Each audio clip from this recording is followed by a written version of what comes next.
ඔව් චුට්ටක් ඉන්න. ඉස්සෙල්ලාම ඔයාට වාසනාවන්ත සුබ උදෑසනක්. ඔයා අද දවසේ කරන්න කියන හැම දෙයක්ම සරුවප්පකාරයෙන්ම සාර්ථක වෙන්න කියලා මම මුලින්ම ප්‍රාර්ථනා කරනවා. ජීවිතේ වෙච්ච අතපසුවීම් මතක් කර ජීවිතේ ඔයාට වැරදිච්ච තැන් මතක් කර ඔයා තාම කල්පනා කර ඉන්න කෙනෙක් නම් මම ඔයාට කියන්නේ ඒ හැම දෙයක්ම ඔයා හිතින් අත්හැරලා දාන්න.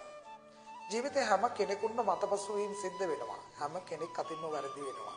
හැබැයි ඒ දේවල් කල්පනා කර අපි තාමත් උහුල්ලා වැටි ඉන්නවා නම් ඒක අපේ දුර්වලකමක්.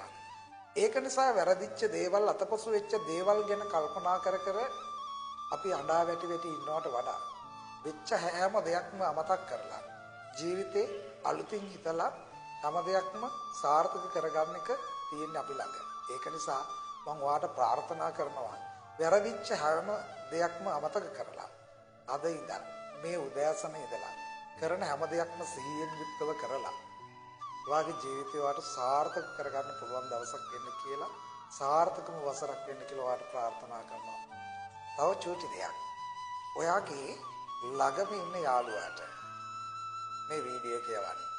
එයාගේ ජීවිතෙත් හදාගන්න උදව්වක් කරන්න. පෙරුවන් සරණයි කියලා. ඉල්ලන්න.